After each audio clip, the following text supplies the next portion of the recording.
Hello, welcome to our YouTube channel. Today we're going to take a quick look at Kaiko. This is, I guess, part 3 in the series. This is our NC project car. It's a HPDE build. It's not built for any particular competition class. It's pretty similar to the last video. I'm trying to think of what we've changed. We put the seats in. I think last time around we had the stock seats in it. So we've got the OMP HTER 400. The 400 basically denotes the width here, and it makes it easier to fit inside the car. You notice how close this is to the wing or to the window plane. If you run the standard HTE, the wings are out here and they hit the window, and there's really no room to move it further inboard, as you can see there. So that's what fits. So it's a real popular Miata seat, the HTER 400. We have one on each side.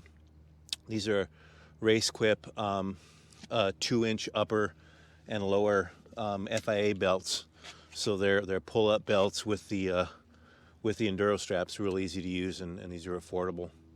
What else have we done to it? These are PCI seat brackets, adjustable seat brackets. And then and the big change was the wing. This is a Gstream Comp 800 wing. Gstream has 3 different foils. They have a 600, an 800, and a 1000. So this one is mid-sized cars with a lot of NA power or a little bit of boosted power. We're planning on putting a Rotrex in this and probably running about 300 horsepower. So this is about the right size wing.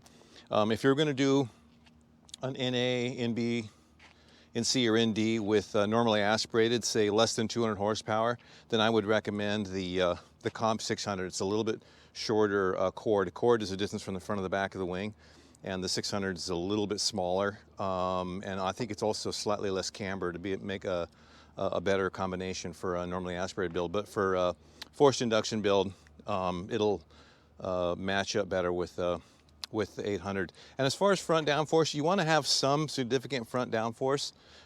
This is an eBay splitter. I don't even know what brand this is. Just poke around eBay and you'll find one. What you're looking for is the maximum amount of basically horizontal surface area. So the more surface area, the better. If it's tilted where it's like angled like that, that's okay. But if it's a nice flat surface area, that's ideal. And if you look there, that's about 3, almost 4 inches wide, and it wraps all the way around the front. And this was a cheap plastic or a urethane eBay spoiler. I think we paid about 80 bucks for this. The idea being it's going to get torn up anyway. I mean, the reality is you don't want to buy a fancy $2,000 carbon splitter for HPDE use, because sooner or later you're going to whack it and you're going to damage it. So we always consider these sort of disposable items. Now we can put an aluminite splitter plate and actually make it a little bit bigger, which we may do if we find that the aero balance isn't quite right, but this is a good place to start. But if you're going to do this on a stock body, then if you didn't have a splitter, you just run the stock body and then run probably about a minimum of 4, I'd say a 5-inch splitter if you're going to run this same 800 wing or something about that size. It's a bit of a trial and error. What you're looking for is an aero balance where at low speed, before the aero starts working, you've got good handling balance, so it feels like a good autocross car.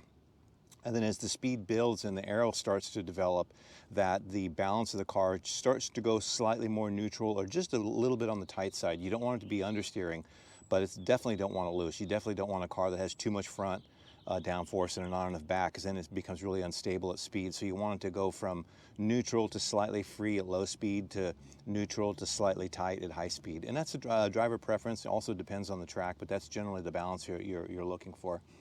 So anyway, I just wanted to show what it looks like. This is pretty much a short video. I just wanted to show you guys how it looks with the wing installed. We still haven't trimmed down these fenders. These are the DG flares, and they're sized kind of strange. The front fits perfectly with no spacers, and the exact same wheel on the back has this huge gap, like it really needs like a 12-inch wheel. It's crazy.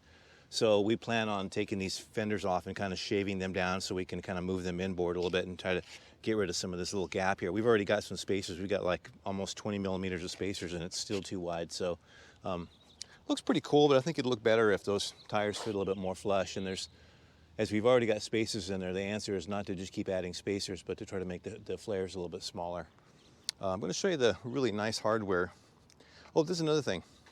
If you've got an NC, and you're interested in this Comp 800 wing from Gstream, we're not selling these wings. You just buy it from Gstream, but they it's a universal wing mount. So it's just basically a flat plate. Now, obviously the Miata trunk lid, all the generations, it's not completely flat. So we basically scanned the trunk lid here and made a 3D printed nylon plate here to kind of adapt it so it sits flat on here. We're gonna put this, actually just email us if you want the STL file for this so you can CNC or print your own and you want to run this wing on an NC. We'll send you this file for free just because we've already scanned the trunk lid.